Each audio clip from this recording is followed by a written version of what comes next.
Adama Traoré, qu'on n'avait pas entendu jusque-là. On l'a eu ce matin et il nous a envoyé une vidéo pour s'expliquer. Alors, écoutez.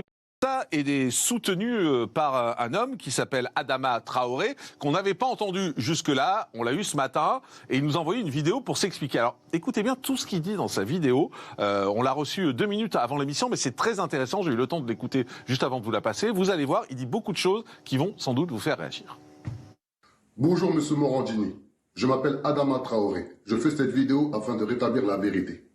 Madame Rachel Keke a été contactée par ma personne, en ma qualité de directeur associatif de l'association Force Citoyenne, qui a été contactée par la famille de Mousblé, notamment sa femme. Mousblé est victime d'une discrimination liée à une religion réelle ou supposée. Monsieur Mousblé est tout simplement victime d'une islamophobie d'État. On a fait une plainte contre le ministre de l'Intérieur auprès de la Cour de justice de la République. Monsieur Darmanin a déjugé le ministre de la Justice. Monsieur Darmanin n'a pas pris en compte tous les avis des différents services de la justice qui ont édicté des écrits disant comme quoi que monsieur Mousblé n'a aucune incompétence avec le terrorisme. Monsieur Mousblé a eu un comportement correct en prison. Monsieur Mousblé a eu un comportement évolutif lors de ses peines de prison. Et positif. Ce n'est pas normal qu'aujourd'hui, on s'acharne sur Rachel Keke, qui a fait juste son travail d'élu de la République. Elle a été contactée par un responsable associatif qui est ma personne. Elle a fait juste son travail en prenant les documents administratifs qu'on lui a donnés entre ses mains, c'est-à-dire la plainte qu'on a effectuée contre M. Gérald Darmanin pour discrimination. Et de là, elle est partie à la rencontre de la personne concernée qui est Mousblé au centre de rétention administratif de Plaisir dans le 78. Ce n'est pas normal qu'aujourd'hui, une cavalcade des journalistes, des éditorialistes se trompent de personne. La vraie personne à condamner aujourd'hui, c'est M. Gérald Darmanin, le ministre de l'Intérieur, qui a joué de l'administration, des services administratifs, afin d'expulser une personne sur des faits fallacieux. En France, l'article 10 de la Déclaration de l'homme et du citoyen protège tout à chacun sur sa pratique religieuse. Je souhaite être invité sur vos plateaux afin que nous puissions discuter en bonne intelligence sur le cas de Mousblé et faire en sorte que le ministre de l'Intérieur soit réellement condamné pour la discrimination qu'il a effectuée à l'endroit de M. Mousblé par rapport à sa religion déterminée, qui est l'islam. La révolution est en marche et je dis bien que personne ne pourra l'arrêter. Et je vous promets sur ce que j'ai de plus cher, c'est-à-dire le droit français, que M. Mousblé reviendra par la plus grande porte. Ça laisse un peu sans voix. Effectivement, il parle d'islamophobie d'État. Il dit que Mousblé reviendra par la grande porte et il le jure même sur ce qu'il a de plus cher. Aurélie Gros, première réaction.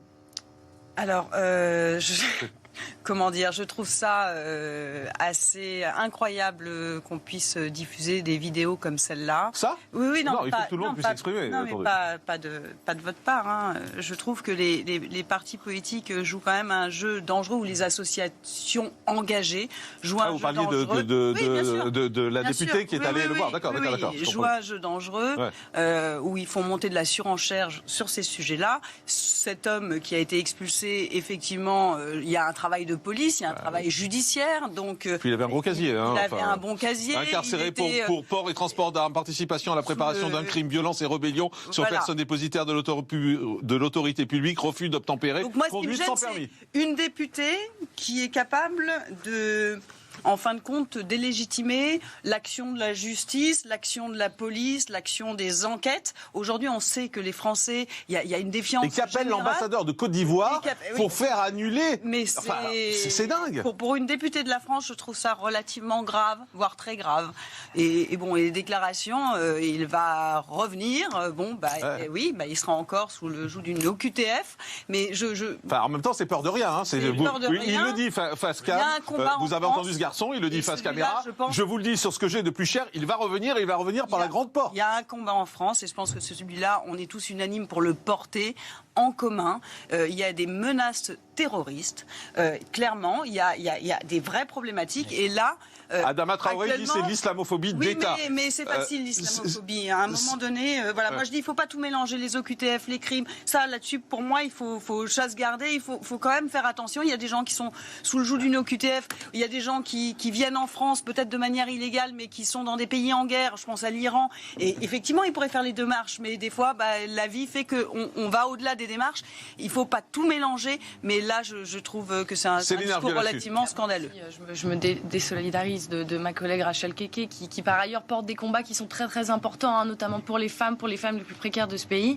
Là, effectivement, Adama Traoré, si vous voulez, je ne sais pas qui écoute encore Adama Traoré, mais bon, en tout cas, visiblement, Rachel Keke l'écoute. Oui, et elle est députée de la République. Oui, bien sûr, mais bon, après, elle porte ce combat. J'ai pas vu d'autres élus de la France insoumise, donc elle est libre en tant que députée, voilà, de suivre une situation individuelle. Elle a dû échanger avec ce monsieur, voir voilà le contexte de son arrivée en France, tout ce qui l'a conduit à réaliser ces exactions et ces crimes, ces délits qu'il a commis. Donc voilà, c'est une situation compliquée sur laquelle on peut pas. C'est difficile parce qu'il y a une enquête en cours, donc justement, mais je me désolidarise aussi. Là, vous cachez pas. Mais juste attendez, parce que vous dites visiblement il n'y a pas d'autres députés que Rachel Keke. Moi, je voudrais vous montrer une photo.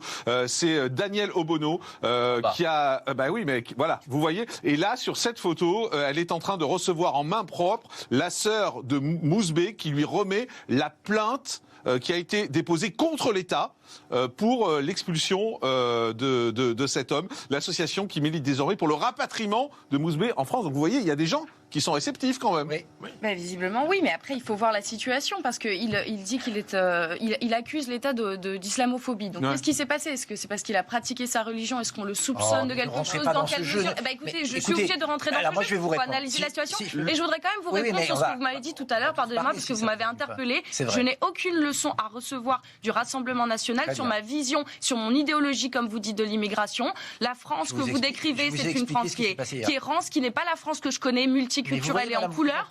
Que ça vous déplaise, que ça vous déplaise. Vous trompez de combat. Non, je ne me trompe pas de combat. Je ne me trompe pas de combat. Je vous réponds parce que vous osez m'interpeller. Vous osez m'interpeller en disant qu'on est dans une vision béni oui. L'immigration, oui, ça peut être une chance pour la France. Ça l'a été jusqu'à maintenant.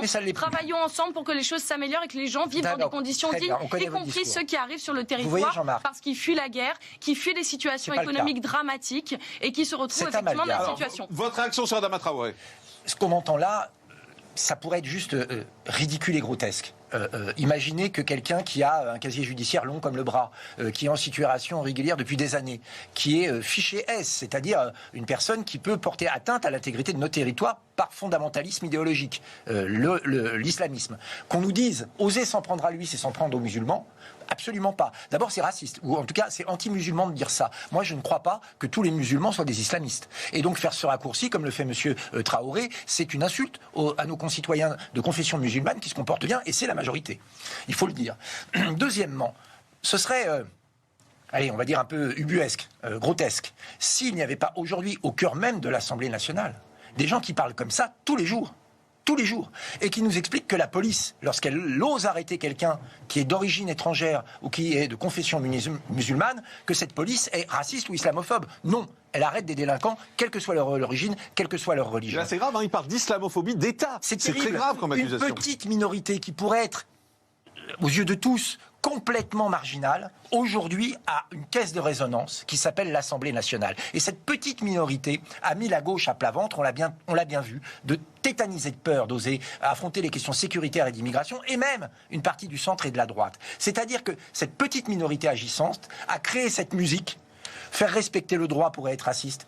S'attaquer à un délinquant pourrait être islamophobe si ce délinquant est musulman. Or, un enfant de 5 ans comprendrait que quelqu'un qui a participé à la préparation d'un crime, qui est radicalisé islamiste, est un danger pour la France et que comme il n'est pas français, il doit partir. Eh bien, cette vérité de bon sens que tout le monde comprend, elle est mise en doute. Et vous l'avez d'ailleurs relativisée un petit peu, tout simplement parce qu'il y a une peur d'être accusé d'islamophobe. Alors,